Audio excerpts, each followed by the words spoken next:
Ya pemirsa, kembali di Prime Time News, Bang Nursi. Saat ini banyak sekali kepala daerah yang tidak setuju dengan kebijakan mobil murah karena alasannya ya mereka sedang bergulat dengan masalah kemacetan dan justru dengan ada mobil murah ini seakan-akan tidak menjawab permasalahan. Apakah Anda juga melihat kebijakan ini sedikit dipaksakan? Yang saya heran gini, sebelum sampai soal dipaksakan gini, pemerintah ini nggak pernah mikir bahwa ternyata pernah ada Daihatsu Hijet 55, Daihatsu Hijet 1000, terus kemudian ada Daihatsu 1000. Terus tiba-tiba muncul dengan posisi yang sekarang disebut mobil murah. Jadi kategorisasi murah itu di mana? Di harga atau di cc? Tunggu dulu, produk-produk ini apakah juga di bawah 100 juta? Saya ingin mengatakan begini, kalau kategorisasi pemerintah relasinya adalah harga yang relasinya dengan cc, itu kan pemikirannya salah.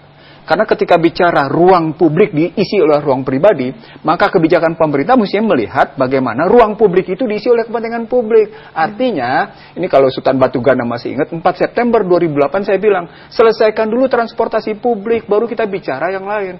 Layar kaca ini pernah saya sebut berkali-kali, bahwa yang namanya Indonesia itu didikte oleh industri otomotif, industri keuangan, industri energi. Selama Anda tidak bisa memutus mata rantai itu, selama itu juga yang timbul adalah masalah dan biaya publik jadi naik. Oke, ditahan dulu. Saya akan ke Bang Hara. Bang Hara, sejumlah kepala daerah yang juga merupakan kader PDI Perjuangan menolak ini. Ada apa sebenarnya?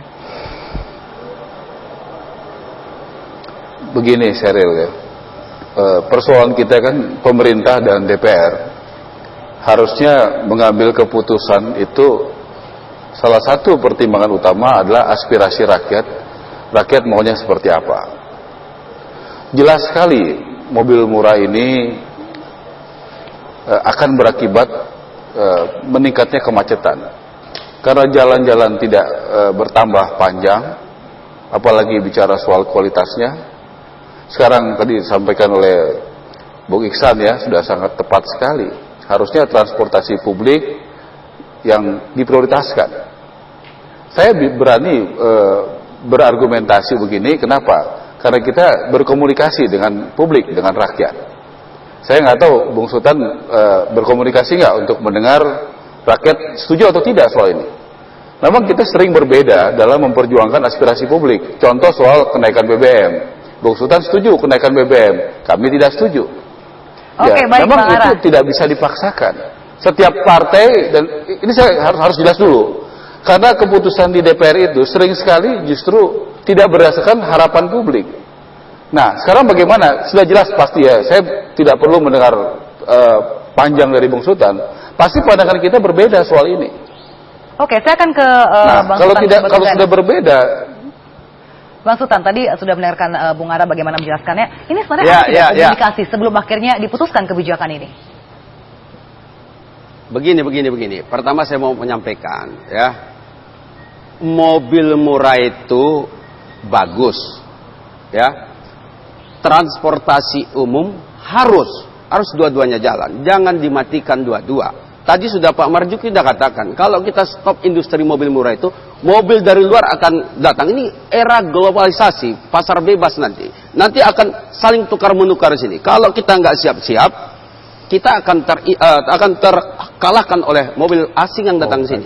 Kalau industri mobil ini kita hidupkan di sini, transportasi kita jalankan, kenapa tidak? Jadi kalau Bung Ara tadi bilang banyak penolakan, ini Bung Ara baca di surat kabar sekarang. Permintaan mobil murah itu berduyun-duyun sudah. Baik, Bang Sultan ditahan karena Bang Iksanuddin Nursi juga punya pendapat terkait dengan pernyataan Anda bahwa kita akan dibanjiri dengan produk-produk asing. Saya belum selesai.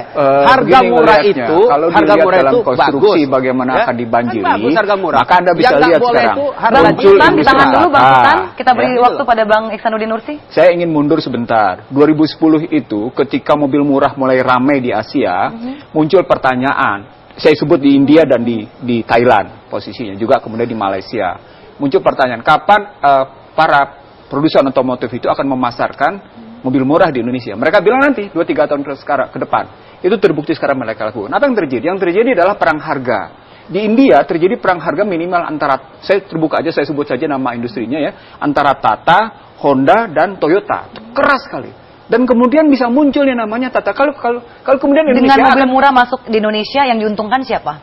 Loh, akhirnya kan Indonesia nggak punya apa-apa, yang punya adalah swasta. Yang punya kemudian kita tidak bisa bikin apa-apa. Anda tahu nggak sekarang? bagaimana sesungguhnya kepemilikan, begini deh, apakah kita sudah bisa menciptakan blok mesin sendiri? Nggak bisa kita. Beda dengan Malaysia. Malaysia bisa, bagaimana Thailand bisa, bagaimana India bisa. Kita bisa bikin? Enggak tuh. Oke. Sebelum 97-98, kaca saja tadinya dibikin Bung oleh Ihsan. Indonesia. Dengan Halo. nama Tempered Made in Indonesia. Bung Disebut Ihsan. nama perusahaan, saya nggak usah sebut namanya. Tapi sejak 98, kacanya saja nggak boleh tuh dari luar. Oke. Itu semuanya dari Bang luar. Sultan, silakan Bang Sultan, singkat sebelum saya Halo. jeda.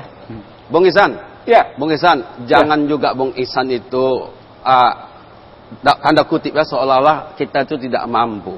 Apalagi Anda bilang yang kaya nanti swasta. Swasta itu juga anak bangsa. Tahu Terus? nggak Anda? Kalau pemerintah saja tanpa swasta nggak jalan barang nih. Oleh Ada sebab contoh itu, lain, Bung jangan Sultan. didikotomikan. Ada contoh lain, Bung Sultan. Ketika Anda BUMN bandingkan dengan baik. transportasi publik. Swasta ya. Di sini orang kita Sheryl, juga. Oleh boleh sebab saya itu, bicara ya? Bung Gantian Ihsan, Sheryl. beri Gini, kesempatan. Iya, baik. Maaf, saya harus ditakutkan jeda dulu, orang. Bapak-bapak. Tunggu dulu. Iya. Saya bicara. Yang jeda dulu Bapak-bapak, saya akan beri kesempatan. Bang Kemacetan. Sultan, ditahan dulu. Bang Sultan, maaf sekali saya harus jeda dulu. Ya, gimana? Dan pemirsa nanti juga saya akan klarifikasikan pernyataan salah seorang politisi dari Partai Demokrat bahwa ada kepentingan partai politik tertentu terkait dengan kebijakan mobil murah ini. Kami akan segera kembali dengan informasinya sesaat lagi.